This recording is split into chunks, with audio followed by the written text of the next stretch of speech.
Welcome to Tell the Damn Story, the show that explores the many ways to navigate the successes and failures that aspiring and struggling writers face to make your journey that much easier. How you doing, everybody? Glad to see you. I'm Chris Ryan. That's Alex Simmons, and we have so much to talk about. I didn't even have time to shave. Neither did I. Apologize for my whiskers. All right, and by the way, today's episode is unofficially brought to us by the Ojanox series of fantastic books by Damon Manx. There you go, Damon's gonna be That's surprised. right. We didn't get paid for that one, so just Great later. It's great one. It's great one. God bless him. All right, so today we're going to talk about presentation and how creatives. It does you more harm than good to not be cognizant of how you present yourself at all times. Absolutely. I have been guilty. I'm an old newspaper guy, and sometimes the news of the day gets me and I reshare it and that kind of stuff. That does not help my creative output. So I've been trying to do less and less of that, or put it in another place that is just separate, right?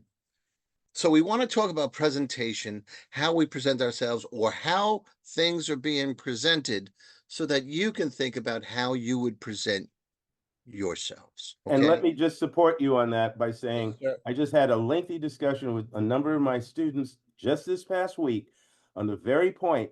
And someone was saying, well, yeah, but I'm going to be a writer. I don't have to write. I said, no, you're going to have to pitch your ideas. If you wind up working for television or something like that, you may find yourself in a writer's room with a bunch of people firing for your ideas, and you sitting and sucking on your thumb and having all these ideas in your head, but not knowing how to present it. It's not going to help you. So bottom line, what Chris is saying is absolutely the gospel. Yeah. Now, I'm going to kind of come at this topic. I'm going to start this topic from an odd angle, okay? I'll lean over. I receive a newsletter. It is a worldwide newsletter, but it's closed just to members of whatever this group is, right? And they put news, they put upcoming events, and then there's some op-ed type pieces, opinion pieces. And there was one in recently that may have been a little ill-advised in the shoot from the hip type style that was used to present an argument or a take on AI. It got a lot of response, a ton of response. And that's the thing that haunts me. Everybody has a right to their opinion. That's not what this conversation is about. The conversation is, the thing that's haunting me is that the offensive op-ed piece, everyone was reacting that they were offended, that happened in a newsletter that is a closed circle. It's private. Alex had no access to it. For example, he's not part of that group, right? Yeah. But the response to it, there was some in, the comment section of the newsletter, sure, but there was a ton more that went out on social media. Lots of it. I'm not finding fault with the people who chose to do that. What haunts me is what happens in the family stays in the family kind of thing, There was a place in the newsletter, comment section, if I remember correctly, that we could, you put the comments in there. Taking it outside added a lot of extra pressure, and maybe that was their point. If so, that's what they're living with, okay? I came from a very volatile family, and it was always worse when that, whatever the situation of the day was, whenever that broke out into public, it was worse. When we try and handle this stuff ourselves, this is me growing up, keep it in the closed circle. It made me start thinking about presentation. What was the reason to take that public? It was a private newsletter. Was it to benefit the group that put out that newsletter? Was it to educate and benefit the person who spoke the way that person spoke in the op-ed piece? Was it to marshal the crowds and move for action? Villagers to storm the castle, so to speak. Yeah. I would understand any one of those things, but it didn't feel as comfortable to me that it went public. I thought it was a private matter that should have been handled. It happened in the newsletter. I thought it should have been handled in the newsletter. Now, it worked out. Everyone seems satisfied by the results. So who the hell cares what I say? But it's part of this presentation. When you decide to react to something, whether it's the local current event happening, somewhere in the seat of power, or something you're excited about finding at a bookstore, or something like this, there's an idea that does something have to be said? Does it have to be said now? And does it have to be said by me? Right? You have to think, if you think those 3 steps through, and that's from Ferguson, the comedian used to have the late night show, Craig Ferguson. If you go through those steps, maybe you hold yourself back from just shooting at the hip and getting out there. I mean, the people who are out there, they weren't factually wrong. I'm just uncomfortable with the public tar and feathering. No matter how wrong somebody is, if it happens inside, I think it might have been better to handle it inside. So think about what you're reacting to, what statement you're making, and what you want to do with that statement.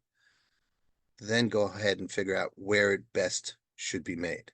And Now, I will add to that very simply that having heard Chris say all of that, and you, dear public, taking that in, the other thing to also consider is whatever you do say, right or wrong, once you put it out there, you are now in the public eye, right, and that will follow you. So be prepared to deal with whatever the responses may be. right. Because now Yeah. I mean, I don't know who's going to feel comfortable writing an opinion piece for that newsletter in the near future. Yeah, and I would also say there are a number of incidences, I won't recount them, but there's a number of incidences I can think of where people who had a particular opinion, be it right or wrong, and kept it to themselves initially, then dropped it into social media Right. and now it's out there. Certain officials or administration saw it and went, okay, I'm sorry, you have to pay for that now in this particular manner. Yes, but I said it on my personal, doesn't matter. It's out there. Yeah. So again, just understand that whatever you do or whatever you Right. say, be prepared. But also to tie it back to what we said at the beginning, Right. for writers, for people who are creatives trying to establish a career, if you are trying to establish an independent career and you're Right. not trying to get in with any of the big dogs, okay, that's fine. Then yeah, what you say and what you write, what you create, it's all you. But if you're trying to get into a particular industry, particular companies, corporations, everything, then understand what you say and what you write, once it's out there, others will be looking and it may impact on how they see you.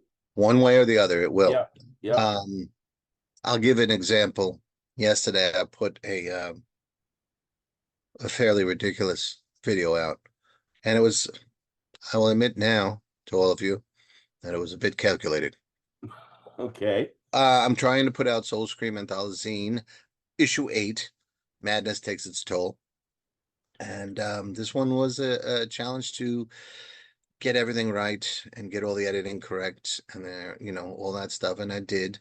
And I was redesigning the covers because I want them to all have a certain look. And I think that was worthwhile. But I played it too close to the deadlines. And I wanted to take a little responsibility for that. But also kind of offer a lesson, because close to the deadlines, and then the programs that I was relying on so much started complicating matters. For some reason that I couldn't understand, Atticus wouldn't let me export the finished book, right? And I went crazy. And then I said, well, I'm reaching out to Atticus. and they put their team on By the it. way, Atticus is an online publishing service, right? Well, it's a program that helps you format your work into a book form that is publishable on, say, Amazon or other Okay. places and that kind of stuff, right? So, and they do a fine job. Now, their crack team of technicians got back to me and said, well, starting on this page, the illustration you put on is too big and it's blocking. It's like, oh, and they told me exactly what to do. I knew what I was going to do. I just slid the sizing a little bit, and I did it for all the pictures. I just decided for some reason in all this, I was going to go big, and big was my problem. So I had to go down to a more normal size, and everything went fine. And I was like, okay, I'm still going to make my deadline because I had announced the plan was to be out with this 4th of July weekend. And then so eventually I said, it's going to be August 15th. So I could still technically make it. And I did kind of technically make it. I'll tell you in a minute. But I started having Amazon problems, the kind of problems that I had before. They don't recognize my imprint name as being the same as one I get from my ISBN provider. You have to get an ISBN number, barcode for every paperback. I've gone through this a bunch of times, and I got their help center, and thank God I got Esther. Esther, let's hear it for Esther. Esther, and she kept going through it. Long story short, they're working on it now. I won't make the 15th, but it's possible that I'll make the 21st, which is the new deadline. So I knew I had to announce this to people. So I kind of did this over the top. I crawled over the furniture and just all this nonsense. And Glorious, God bless her, was the voice off screen asking me the questions and stuff. But I used a comedic take to explain why there's a delay, and to cheer for Atticus. I actually said Atticus, which older folks Reservoir will Dog understand that reference reference. there. Yeah. And then I said, God, Esther, God bless her, and their technicians are helping me, and it's gonna come, but no, that madness is taking its toll. Stay tuned, and like that. So I knew why I was doing this, and this is my point in presentation. I had to let people know it wasn't going to be out by the deadline. I had to tell people they could pre-order the ebook, and I wanted to show a little behind the scenes so they know I'm not sitting at the pool. That's the dog's job. I'm working. So I took the comedic route. It's it's an alternative. But when you do have to communicate to the world, I'm sure everyone who's England was like, oh, fantastic. We enjoyed them so much last week. Glad to know when the book's coming out. No, but for the tens of people that are just dying to see this, at least now they know, right? And if they didn't care, they might have been amused by the video. So when you're putting yourself out there, think about how you want to do it. Think about what you want to do. Just before we were on, I noticed I had a stain on I had a purple shirt on. So I went and changed that because that's not the look I wanted to have, right? I was going to go with a Hawaiian shirt, but someone's got it, I want to look like an old married couple again. Plus, the sponsor of this show. No. Yeah, the one we're getting big bucks from. So think about the impact, what you put out there, especially if it's a controversial issue. Think about that. If it's a non-controversial issue, like I'm going to be a little delayed getting this out, how can you best say it so you're not angering people, so you're not turning away customers? Maybe some people were amused by that. Now they want to see it. I did get one comment saying, oh, you should send me that. And they want to review it or something. So, that's kind of part of the thing. But Alex, I'm just a small fish. Yes, you are. Not even a tadpole. I'm so small, I'm just a tad. So we wanted to talk about, what are the big companies, corporations doing? How are they presenting their work? And it just so happens we have perfect timing because we have D23 going on down. I think it's down in Florida, or is it California? I don't know. I think it's in Florida. I look forward to your cards and letters. Yeah, that's correcting us or schooling us. Or As you could go out on social media and say, that guy's got to retire. He doesn't know where the hell D23 is. He's useless.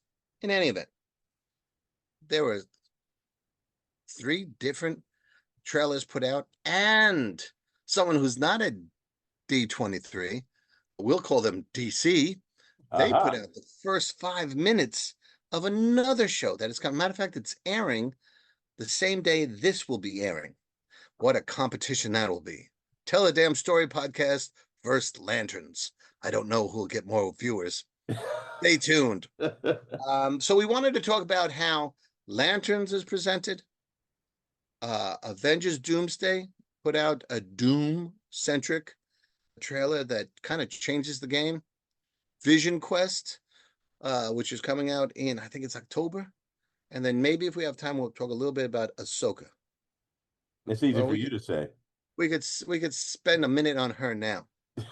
Star Wars character, beloved. I forgot that actress's name. You got me because I hadn't prepped for that one. Tina's gone. By the way, D23 she's Anaheim, California. There you go. So was California D23. Yeah. There you go. I'm glad I knew that from the very beginning of the show. It's the same actress who plays the night nurse in the Daredevil and all that stuff. Oh, wonderful Latina. What's her name? Yes, I can see her face, and I can't think of her name. Rosario. Yes, Rosario Dawson. There you go. There you go. Yes. I just Googled beautiful and fantastic. She came right up. And they said, oh, Rosario Dawson. Of course, Chris. There you go. She plays Ahsoka, Star Wars character. They gave a trailer for season 2. And here's the thing. They showed, it was visual and then auditory, right? Visual, a lot of fighting, a lot of excitement. And you got to see all of the characters that used to be in the animated show that she was in. Couple of different shows actually are now live action. We've seen 1 or 2 or 3 of them. Now all of them are there. And Anakin Skywalker, at least the spirit of him, is fighting alongside Ahsoka as she has to decide finally, is she going to walk the Jedi path or not? There you go. All with great visuals, all these characters that fans of the show love. Anakin being kind of her conscience, asking the deep question. And now those people who love Ahsoka say, finally, the question is going to be answered. Great way to present this show. You're going to hook diehard fans. That idea of who you're going to be is a big hook for even non-fans. So they did a great job on that. See that, Alex? We're gone. Let's go to Vision Quest. Why?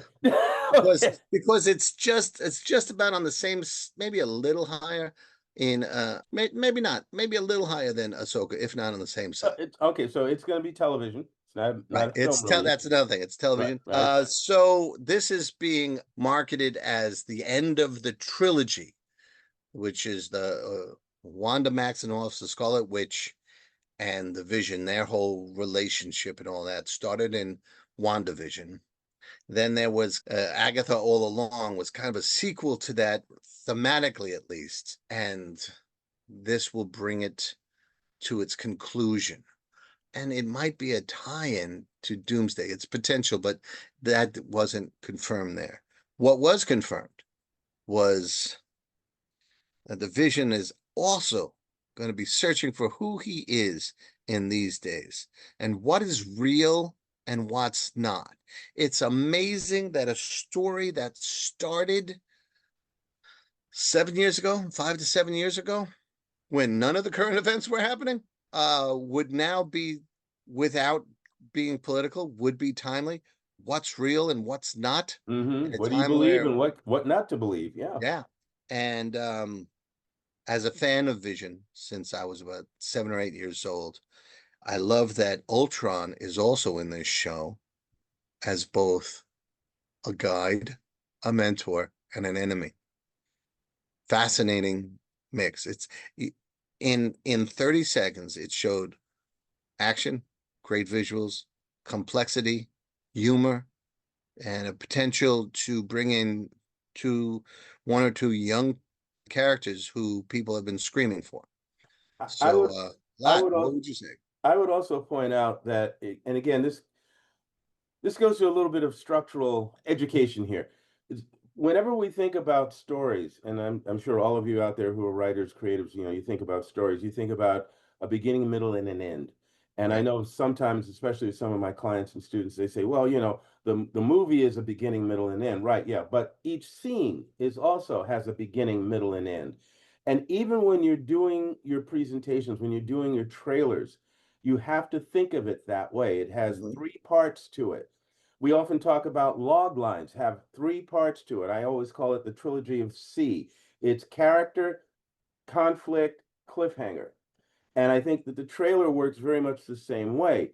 Yep. It introduces, the characters that are involved, and we know who the main protagonist is, and we see some of the supporting characters around it. We then introduce to the conflict, what he is struggling with, which is, as Chris said, the question is, who am I? Where do I fit in? What do I believe? Right? And then the cliffhanger is, yeah, it's not answered by the end of that trailer. We're left with all of a hints of all of the Mm. things he's going to have to struggle with or struggle against or Yeah. go up against in order to possibly find the answer to that question. And so in Yeah. order for us to know whether he succeeds or not, we got to watch the thing. So it's Yeah. also a beginning, middle, and an end with character, conflict, cliffhanger. That trailer is also a very good example of show don't tell. It starts off with a woman who works in, I guess it's a restaurant, and Vision in his human guise is working there apparently. And she's like, I used to see you come in here with that beautiful redhead.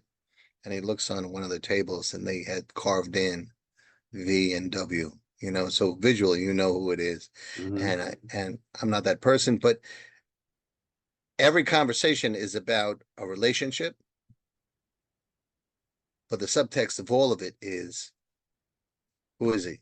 What's he going to do? What's his place? What's real and what's not? And Mm-hmm. if you watched WandaVision and if you watched Agatha all along, it's a through line. What was real in WandaVision? What was real in Agatha all along, and now what is real here? And it's what is grief but love persevering, right? His love for the three strongest people in his life, or three most dear people in his life, is what's making him persevere throughout this. I thought it was really well handled. It's very complex and it's done. I think the trail is 30 seconds to a minute. So very cool. So the lesson there, watch, see how they show don't tell. See how they do the three C's as Alex spoke about, and see how they don't ask the question into the very last thing, to keep that in your head as you Mm-hmm. leave. Now, let's raise the stakes a little bit. I know we'll Okay. go back to And we'll TV flip with it over too, matchups, huh? but Or let's grill on raise the one side. stakes. One of the most long-awaited movies in the Marvel canon. We're not talking about the Odyssey or, Oppenheimer Yeah. or Odyssey, none of that stuff. We're talking about Avengers Doomsday. Yeah. And there was already a trailer out there. There was a couple of little teasers and little trailers, and they were all about, there's fear that we are facing something. Oh, but we hadn't seen what they were facing. One of the knocks in the social media landscape was, I don't know, was why are you saying this about Doom? You're making Doom out like he's worse than Thanos, which was the big bad in the last big Avengers. Mm-hmm. So this trailer, which had been rumored for like 3 weeks, it was shown at San Diego Comic-Con, but not released. So Mm-hmm. people were talking about it. And let me tell you, the map is not the territory, because people were saying shot for shot what happened. But when they released it on YouTube the morning of the D23, or around midnight, because your godson, my son, was 12:53 when he shared it with me. I was out, but it's a great way to wake up at 5 o'clock this morning and say, oh, I got something to watch. That video, it proves all the words that have been said about it. it proves that the map is not the territory, because seeing the actors act those lines, seeing the music and the cinematography and all the cuts and what the actors brought to it, what the special effects brought to it. Well, now, oh, Downey is Doom. And Doom is the most powerful version of Doom we've ever seen. Mm. They really raised the stakes. They built on other bits and pieces they released, word of mouth, and then they delivered on that, over-delivered on that word. What did you think about that trailer? It's visually, it's really impressive, major impressive. It's eye candy galore, absolutely. I also liked the hints because, again, it's going by like that. But the hints are the little bit of like somebody gives you a little spoon of a sauce or something like that, you get a little taste. So a little taste of some of the more dramatic moments when Mr. Fantastic is facing him and demanding, did you do this? Some of those And you moments. realize there's a deeper relationship there. I do. And there's this, there are these moments that really resonate with, wow, the potential for very powerful dramatic moments as well as visual moments really seem to be right here. Like I want to see the movie. Also a thought crossed my mind, again, this is a creative playing in his head, my head at this point. One of the things that I thought of as it was talking, as the piece was playing, was what if, and maybe I've missed this, maybe someone's already thrown this out there and I didn't catch it, but what if, because Tony dies at the end of Endgame. And it just crossed my mind because Marvel does this. DC's done, people die, they come back from it. What if in some bizarre parallel universe or some twist of this is the other side of Tony Stark? And that he becomes the Doom, this Doom. It just, Well, it's like, yeah, it could have just simply been, yeah, we took this great actor and we put him in this costume. well, It can very what's easily be that. But what's the other fascinating, possibility is, what if it is Tony? I mean, it's been established that it's Victor Von Doom. Yeah, I understand But that. if you look at what is said in this trailer, everything he loved was taken away from him. Yep. If you watch the Marvel movies, you know all that was taken away from Tony. Yep. And you know the decisions he made in reaction to all of those things. This guy, for whatever flaw was in his particular personality, he's as much of a genius, always the smartest in the room. Sue Storm says that with her husband right in the room, Reed Richards. And she says, yeah, Victor was always the smartest guy in the room. Damn. Damn. Reed is like, what? But, she also says, and then everything that was dear to him was taken away from him. I knew he was lost. I didn't know he was broken. She's saying with the tear running down her eyes. The tear shows you stakes. They have relationships. They knew these Doom beforehand. It's deeper than just, there's that villain we've never seen before. There's something going on with the core heroes' children. With Steve Rogers' kid, with Thor's kid, with Reed and Sue's kid. But we don't quite know. There's something he wants or that he created. But I think it's going to be, no, everybody created it with all this stuff. Doom says at one point, you have all been living stolen lives. Now you must give them back. And that gives us another piece to chew on, because we know they got blipped and came back. We know that it was supposed to be the end of all things, and then it wasn't. Every single one of them, in one way or the other, cheated death. Even the Fantastic Four, we've only had one movie. You saw how they, so there's so much to chew on. You can talk about it for weeks. I think there's 3 months before the date. So I love that they planned all this stuff out. There's another podcast, not tell the damn story, but the kid's got potential, called New Rock Stars, and he's at D23, and he went to Marvel has an exhibit there. It is the TVA, which is the Time Variance Authority. Hints of what's going on in that end of the story are in the exhibit. So it's more for people to talk about. Because the people in the trailer have some concerns about their children. And Vision Quest is about finding his children and what's real and what's not real. There's synergy all the way around. What's the lesson for independent creatives or emerging creatives? Take some time. Finish your project and then think, how am I going to present this to the world? What can I do? Because now competition is just fiercer than ever. And using your creativity to find a way to hook potential readers, or if you're an independent film maker, potential moviegoers or whatever, finding a way to hook them. That's the thing. And what we're seeing with these trailers is people are giving audiences a taste. If you go online, you'll see recording artists will send you a CD. They're creating a mailing list, of course. You have to give them and they'll send you, right? Alex, you and I have a blackjack story that people can go and read for free.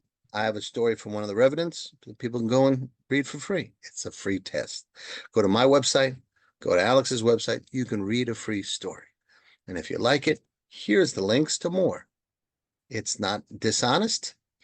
You know, it's a way to go. It's part of what these trailers are doing.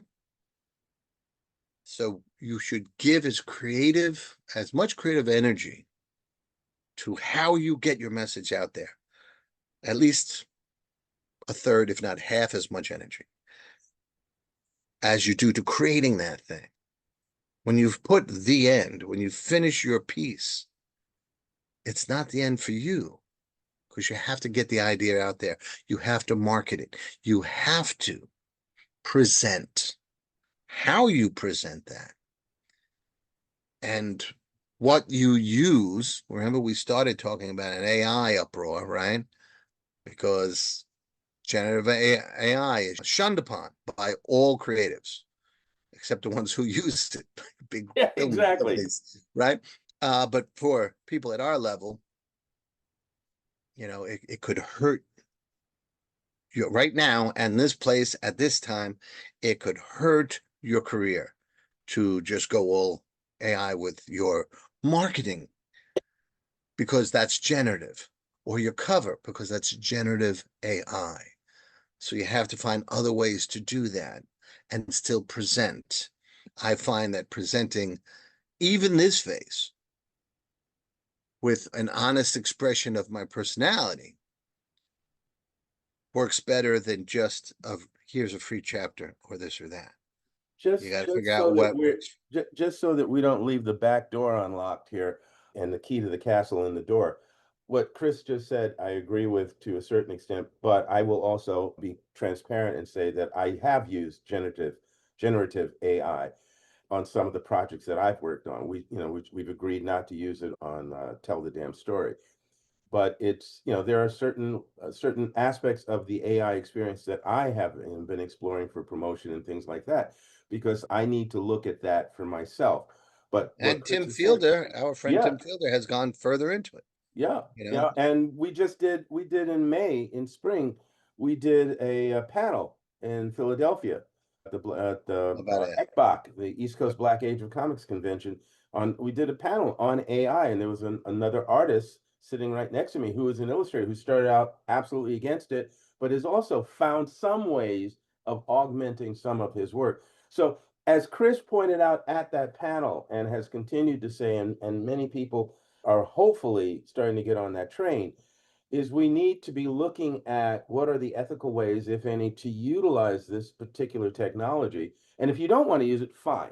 You don't. Then Please. what are the ethical ways to not use it? Exactly. Exactly. And what ways can artists, illustrators, and graphic designers and people who feel it's a threat, how can you take your skills, your wares, and put it out into the marketplace so that we have access to that at the same financial level as AI is being presented? Because again, part of this is about the money. It's part about the money. It's part about, time and experience and all of that.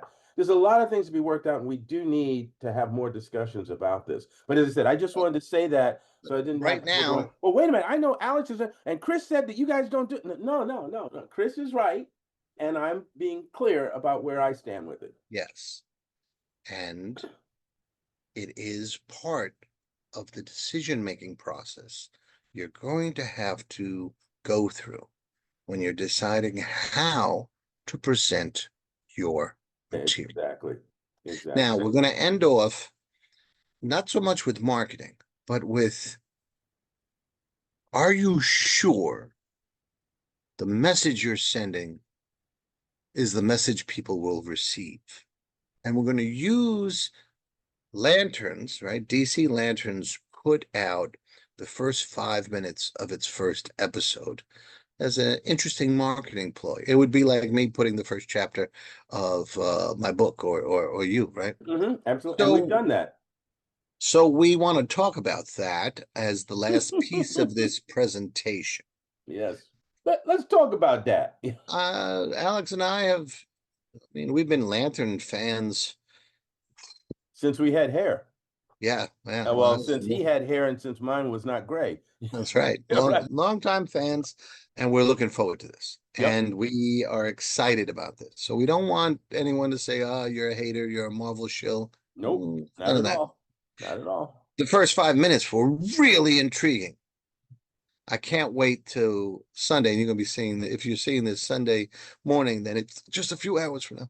However, of that 5 minutes, what was your general takeaway, Alex? And then we'll talk about minute number 3. Since it's out, I don't think we have to worry about spoilers. I mean, the trailer is out there, so anybody can go see it.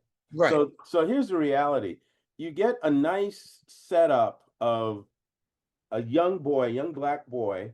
Well, let's go general, because you see Hal. It works pretty good. And then about minute 3, you see a nice young boy and his brothers. And what happens? They're watching TV. They're watching an interview with Hal Jordan in the costume, but he's admitting he is Green Lantern. He's going to be interviewed. And the boys are watching, and one of the lines from one of the interviewers has to do with, how can you do this job? And he says, what was one of the questions? What was the question that you were asked? There's only one question. Only one question. He says, are you afraid? And your answer was, and Hal Jordan says, no, I'm not. And he explains why he won't. I'm not going to give that away. He explains why he wasn't afraid.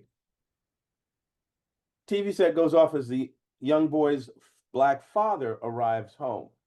In fatigues. Right. So, he's a military man. And he knows they've been watching this. This is minute 3. Yeah. And he takes the youngest of them outside to the driveway and hands the boy an object, which I wasn't clear of at the moment that he handed it to him. Puts the boy standing up against the garage, walks a few paces from the boy and turns around, and the boy has put an apple on his head. And the father raises an automatic and aims at the apple. And what does he ask the boy? He asks the boy, are you afraid? What's the boy say? No, sir. And what does the dad do? He pulls the trigger. And shoots the apple over the kid's head. Atomizes it. Blows the apple away. It is wearing applesauce. Boy doesn't flinch. Then walks up to the father proudly, and the father pats him on the shoulder and says, "Let's go get a burger," and takes him into the house. And there's still minute 4 and 5 and all that sort of stuff. Right. I Yeah. tell you, Alex, Yep. I had a problem with minute 3. I reached out to a friend of ours who's been on the show a bunch of times, who talks about all this stuff. And I said, "What do you think about that 3rd minute?" And I said, da, da, da. And then I realized, well, he might be more relaxed about it, because the one difference between the two of us and him is a century of living. And Alex and I have children, and this fine, upstanding citizen does not yet have children. Maybe that's why I reacted, and I don't know. We're going to find out how you thought about that. But here was my argument: was Tom King is the writer. So Damon Lindelof is the showrunner. They're as pale as me, but they're also very experienced. Lindelof, I think he show ran Lost and a bunch of other stuff. Tom King has written a ton of things that have become WandaVision. A number of other projects. Yeah, there's the Batman one. There's the Supergirl movie was based on one of his graphic novels. He comes up with really, really great ideas. Mr. Miracle was another one that's becoming, of his projects, that's becoming a TV show. I think either of them, and I know both of us, could get a yellow legal pad and a pen, and in 5 minutes come up with at least 10, if not more, alternatives to that moment. Alternative ways to question this kid's fear, or whatever lesson the father was supposed to be teaching. And some people may say, well, there's 8 episodes. That might pay off. Look at the impression that is being given. Alex, what do you say about it? Okay. And speaking as a father, yes, it bothered me. And literally in the same moment that it bothered me, or like a moment after that. So I watched it, I went, damn. And then I went right into William Tell. That was a reference. How many times have I heard that story or seen that enacted with the arrow and the apple in the kid's head? And then I went to Fences in my head, a scene in Fences. And then I went to how many Black fathers since slavery have chosen to try to teach their sons or children to be brave, to be fearless, to have to deal with the harsh realities of the world through techniques that we might frown on at this time. So I went through all of that in a flurry of maybe 5 minutes. And I even went online and started researching that very point. Were there articles, references, and things like that to Black men, blah, blah, blah, blah, blah. I don't So think it knocked you out of the story. it did. It did knock me out of the story to that extent. But at the same time, it's, again, and as I said to you in the conversation, it's a trailer. I don't know the full context of that. I don't know if the episodes, when we watch Oh. them, this will be a payoff of some sort. I It really is the don't know. It is the first 5 minutes of the series. How they So- are introducing us. But I understand what you're saying, and there is very much, it's like the N word. Certain people will use the N word and they use it as, well, he's Black and I'm Black and it's all good. And other people will use it and they're not Black, but they're still saying, oh, but we're using it in the cool sense of the word. And then there are folks who use the N word as a derogatory, hateful, hate speech kind of phrase that's got hundreds of years of usage out of it. And I feel like, depending on who you are and where you are and what you are, that scene, that moment, right now, as it's appearing without context for the rest of the series, is going to hit right and wrong. Yeah. And I'm not 100% comfortable with it. I don't feel the need to rail against it at this Right. point, but We're it just having a does conversation. give me pause. Yes, and this is the last bit they put out to sell the show for Sunday. And I just thought, wow, that could have been handled so many different ways without, there's a weight to that scene. I want to take those boys out of that house.